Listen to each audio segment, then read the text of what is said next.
Good morning students. Today we will start exercise 5.1, and in this exercise question number 1 is uh, which of the following statement are true and which are false? Give reason for your answers.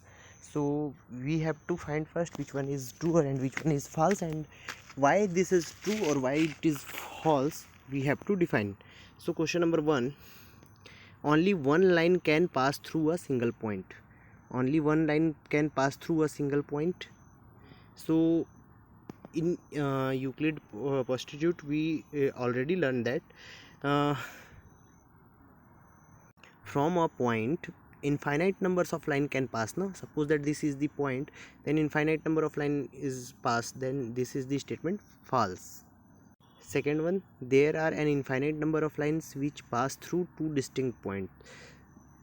Between two distinct point, only one line can pass now, because we already learn in Euclid postulates that from two distinct point only one line can pass. So this statement is also false. Now third one is there, a terminated line can be produced indefinitely on both the sides. So suppose that AB is a line. This is also we have learned in Euclid postulates that from that side and that side we can draw a line infinitely. So this statement is true. Okay, now question number 4 is there, if two circles are equal then the radius are equal. This is also a true statement, because two circles of equal area, that is equal circle, they have same radius. Okay, because suppose now two circles have equal, then its radius is also equal. So this is the statement which is true. Now in fifth one, there is AB equal to PQ, AB which is equal to PQ, and PQ which is equal to XY. Okay, so AB is equal to PQ, AB ये वाला जो है इसके equal है, और PQ is equal to XY. That means all the three lines are equal.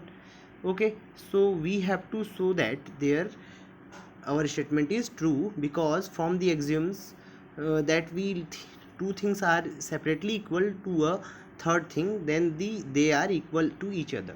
Okay, these things already we have learned in previous classes. Now question number second, this is only true false question. Question number first, we have to write that this one is true or false, then thereafter we have to give only reason, no? So there is the reason, you can use as your answers also. Now question number second, give a definition for each of the following terms. We have to define these terms which are given, and then thereafter are there other terms that need to be defined first. What are they? That means if we have to define parallel line, that means we have to define line, we have to define parallel.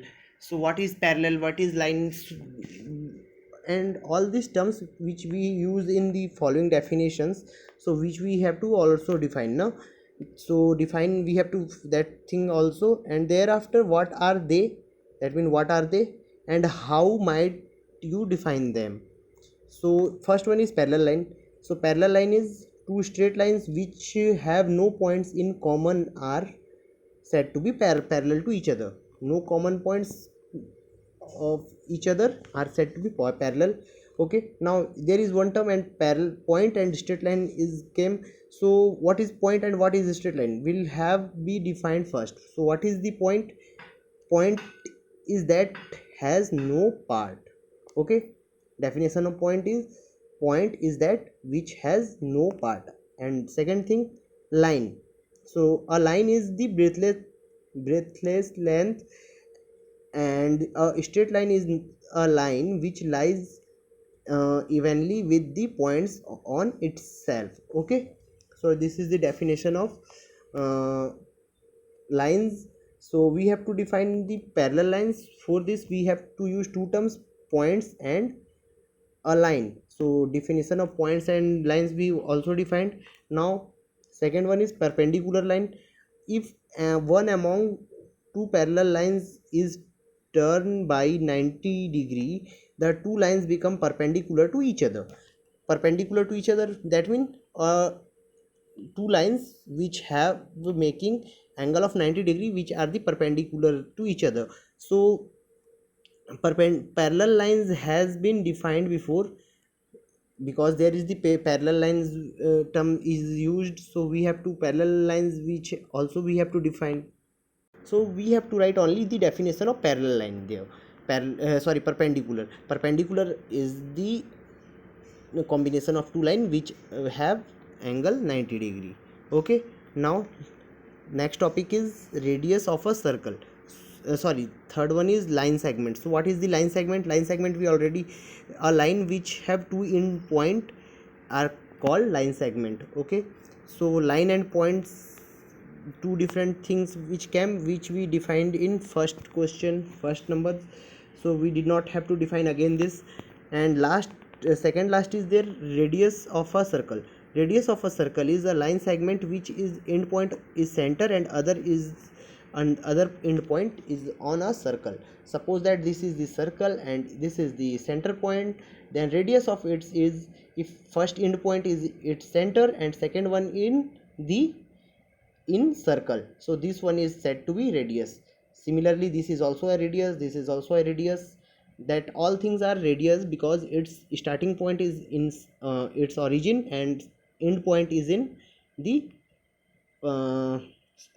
circumference of this circle. Okay, now last term is the square. So what is square? A quadrilateral which with all sides equal, because we know that in a square all sides are equal.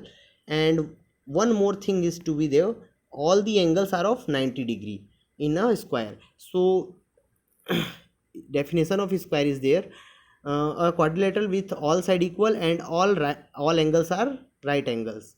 Okay, for quadrilateral is a figure with four side, figure, side and angle may be assumed by none. Okay, that much for today. From question number 3 we will do tomorrow.